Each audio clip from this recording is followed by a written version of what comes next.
प्रत्याहार निर्माण करने के लिए सबसे अत्यंत आवश्यक है कि अपने को माहेश्वर सूत्रों का ज्ञान हो। माहेश्वर सूत्र अपने को कंठस्थ होना अत्यंत आवश्यक है।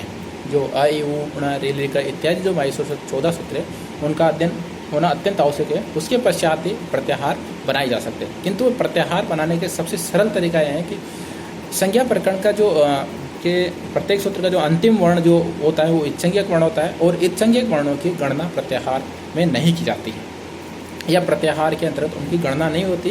किंतु प्रत्याहार निर्माण के लिए इत्संज्ञक वर्णों का होना अत्यंत आवश्यक होता है। जैसे कि अण प्रत्याहार का विधान करते हैं। अण प्रत्याहार में जो वर्ण आते हैं वो अ, इ और उ वर्ण आता है। यद्यपि अण प्रत्याहार की भी यहाँ पर ध्वनि सुनाई देती है, किंतु जैसा कि पहले वाले सूत्र में बताया कि तस्य लोपो और अदर्शन लोप से उस अंतिम इत्संज्ञक वर्ण का लोप हो जाता है। तो लोप होने के पश्चात उसकी गणना करना आवश्यक नहीं है, तो वो उसकी गिनती नहीं होती। तो जो प्रथम जो 3 वर्ण होते हैं, जो आदि वर्ण के साथ में जो बीच वाले जो वर्ण आते हैं, मध्यम जो वर्ण आते हैं, वो वर्ण प्रत्याहार के अंतर्गत या उस प्रत्याहार के अंतर्गत उसका उन वर्णों की गणना देखने को मिलती है। तो अण प्रत्याहार की तरह ही जैसे स्वरों, यदि स्वरों का विधान किया जाता है, एक प्रत्याहार होता है अच प्रत्याहार। अच प्रत्याहार में संपूर्ण स्वर आ जाते हैं, अ इ उ रे रे ए ओम आई औ। ये जो वर्ण होते हैं ये स्वर होते हैं और स्वरों का विधान अच प्रत्याहार में देखने को मिलता है। इसी प्रकार जो व्यंजन वर्ण होते हैं, व्यंजन वर्णों का जो विधान या जिस प्रत्याहार में देखने को मिलता है उसका नाम है हल प्रत्याहार। और हल प्रत्याहार में जब वर्णों की गणना करते हैं, जब प्रत्याहार निर्माण करते हैं हल प्रत्याहार को, तो उसका जो प्रारंभ होता है वो ह य और अट सूत्र से प्रारंभ होकर ह ल हल तक अंतिम जो चतुर्दश सूत्र हैं वो 14 सूत्रों तक उसकी उन वर्णों की यहाँ पर गिनती देखने को मिलती है। लेकिन ध्यान रखने वाली बात यह है कि जो अंतिम इत्संज्ञक वर्ण आएगा उस इत्संज्ञक वर्णों का की गिनती अपने को प्रत्याहार में नहीं करनी है। इसी प्रकार कुछ अलग प्रकार से भी प्रत्याहार देखने को मिलते हैं। एक जो प्रत्याहार अल प्रत्याहार होता है, अल प्रत्याहार में माहेश्वर सूत्रों के संपूर्ण वर्ण आ जाते हैं, अर्थात जो 42 वर्ण इसमें देखने को मिलते हैं वो 42 वर्णों का विधान यहाँ पर देखने को मिलता है। तो पाणिनि के जो अष्टाध्यायी ग्रंथ है उस अष्टाध्यायी ग्रंथ में लगभग 42 प्रत्याहारों का विधान किया गया है और 42 प्रत्याहारों के माध्यम से, केवल 42 प्रत्याहारों के माध्यम से पाणिनि ने लगभग 4000 सूत्रों का निर्माण कर दिया। कितनी बड़ी बात है कि लगभग लाखों करोड़ शब्दों को किस प्रकार उन 42 प्रत्याहारों में यूज उन 4000 सूत्रों में समेटना एक विद्वत्ता या विद्वज्जन या एक आचार्यगण की एक निशानी कही जा सकती है। वो पाणिनि के द्वारा संपन्न किया गया एक अत्यंत आवश्यक कार्य था, अत्यंत महत्वपूर्ण कार्य कहा जा सकता है। तो आदि अंत्यन संहिता जो सूत्र है ये संहिता संज्ञा विधायक सूत्र भी है और इसे प्रत्याहार विधायक सूत्र भी कहा जाता है।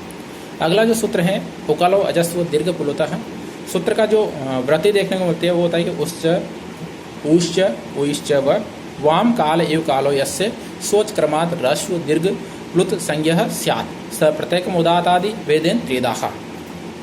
वृत्ति का अर्थ यह है कि जो स्वर होते हैं उन स्वरों का 3 प्रकार से उनका उच्चारण किया जाता है।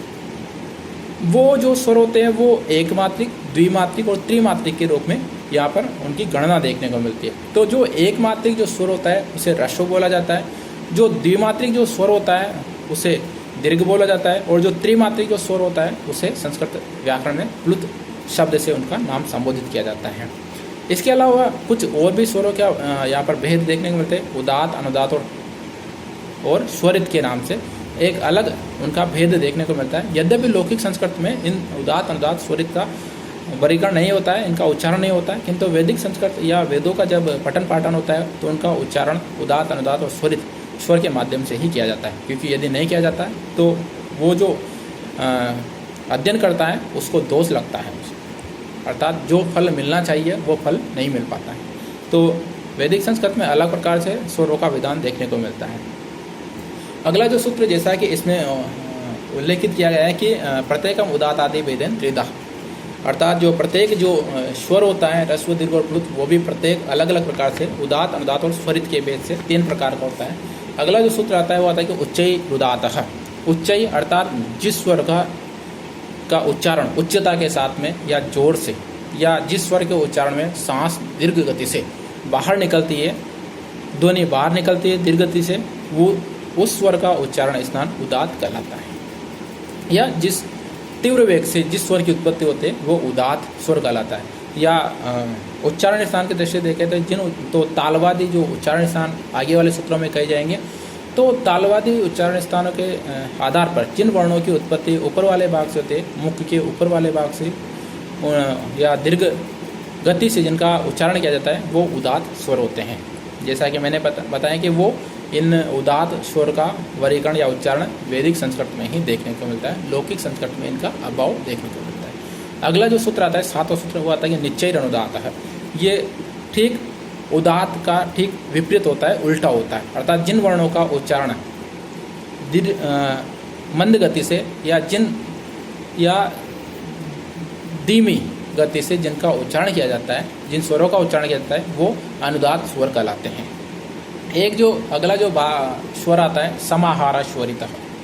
स्वरित अर्थात जिन स्वरों का उच्चारण या जिन स्वरों का उच्चारण उदात्त और अनुदात्त के मध्य भाग से किया जाता है, यदि समान गति से जिन स्वरों का उच्चारण किया जाता है, वो जो स्वर होते हैं वो स्वरित नाम से संबोधित किए जाते हैं। तो जैसा कि मैंने पहले बताया कि उदात्त, अनुदात्त और स्वरित स्वरों का प्रयोग केवल वेदों में ही किया जा रहा है, और वही इनके उदाहरण भी देखने को मिलते हैं। अनुदात्त स्वर को रेखांकित किया जाता है। अब इनके कुछ एक निशानी या पहचान के तौर पर वैदिक संस्कृत में इनका उल्लेख होता है कि जो उदात्त स्वर होते हैं वो बिना किसी रेखा के रहित होते हैं, अर्थात किसी प्रकार का चिन्ह उनमें नहीं होता, चिन्ह आदि से रहित होते हैं। किंतु जो अनुदात्त स्वर होते हैं वो प्रत्येक वर्ण के नीचे एक आड़ी रेखा के रूप में उनका रेखांकित किया जाता है, उनका आड़ी रेखा के रूप में। और जो स्वरित होते हैं वो प्रत्येक वर्ण के ऊपर एक त्रियक रेखा या खड़ी रेखा के रूप में उनका उच्चारण देखने को मिलता है, उनकी पहचान की जाती है। तो ये कुछ पहचान था या किस प्रकार से उदात्त, अनुदात्त और स्वरित का बोध किया जाए, पहचान किया जाए, तो कुछ एक उनके निशान भी देखने को मिलते हैं संस्कृत में। अगला जो सूत्र आता है वो होता है मुख नासिका वचनो अनुनासिक। तो मुख सहित नासिकयो उच्चार्यमाणो वर्णो अनुनासिक संज्ञः स्यात्। तदित्यम अ इ उ रि येषां वर्णानां प्रत्येकम् 18 वेदाः, द्विवर्णेषु 12 तस्य दीर्घाभावात् और एचामपि 12 तेषामपि ह्रस्वाभावात्। कुछ वृत्ति इस प्रकार सूत्र में देखने को मिलती है कि मुख सहित और नासिक्या और नासिका के द्वारा जिन स्वरों का उच्चारण किया जाता है, वो जो वर्ण होते हैं वो अनुनासिक वर्ण होते हैं। अर्थात कुछ माहेश्वर सूत्र के अंतर्गत एक सूत्र ऐसा आता है यमगणनम, जैसे मैंने पहले बताया था। यमगणनम जो वर्ण है, जो 5 वर्ण है, ये यद्यपि प्रत्येक वर्ग का अंतिम वर्ण होता है, और ये जो वर्ण होता है, इन जो वर्णों की उत्पत्ति होती है, उच्चारण स्थान होता है, वो मुख के साथ साथ नासिका से इनका उच्चारण किया जाता है। इसलिए मुख नासिका सूत्र में कहता है कि मुख नासिका वचनो अनुनासिक। तो यहाँ पर भी फिर इन जो स्वरों का जैसा कि वर्गीकरण पहले चल रहा था, 2 प्रकार से भेद हो जाते हैं। एक तो अनुनासिक वर्ण हो जाते हैं, एक अननुनासिक वर्ण हो जाते हैं। तो 2 प्रकार से स्वर, अनुनासिक स्वर और अननुनासिक स्वर।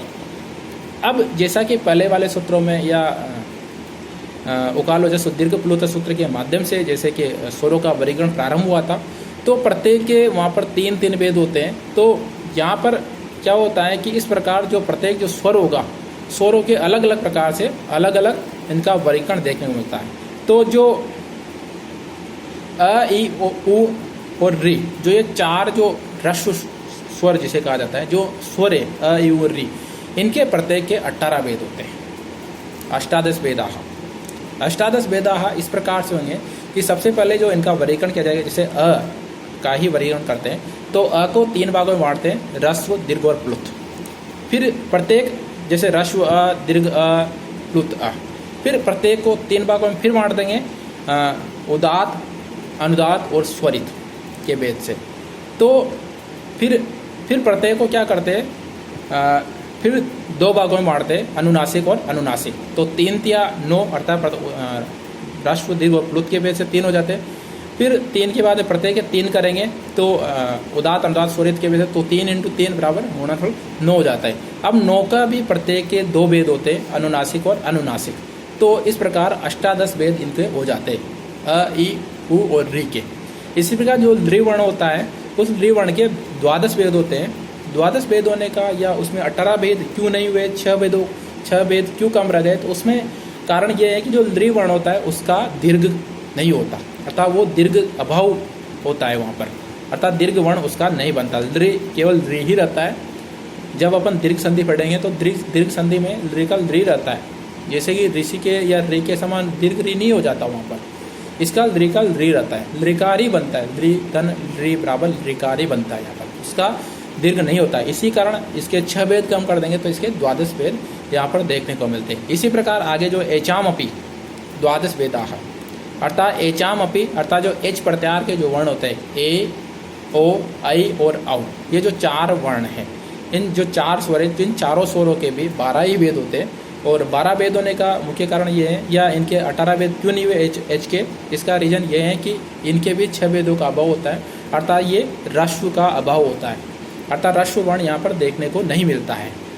तो ह्रस्व का अभाव होने के कारण इनके 12 ही भेद यहाँ पर कहे गए हैं। ये जो प्रत्येक जो वर्गीकरण था, उस वर्गीकरण को PDF के माध्यम से आपको उपलब्ध करवा दिया जाएगा। जैसे कि मैंने नोट्स बनाए, आपको अच्छे से नोट्स है, अच्छी तरह से आपको समझ में आ जाएंगे वो। अगला जो सूत्र है वो है तुल्यास्य प्रयत्नम सवर्णम, अर्थात तुल्यास्य तालवादी स्थानानाम आभ्यंतर प्रयत्नश्चेत इति एतद्द्वयम् यस्य एन तुल्यम तन्मितः सवर्ण संज्ञम स्यात्।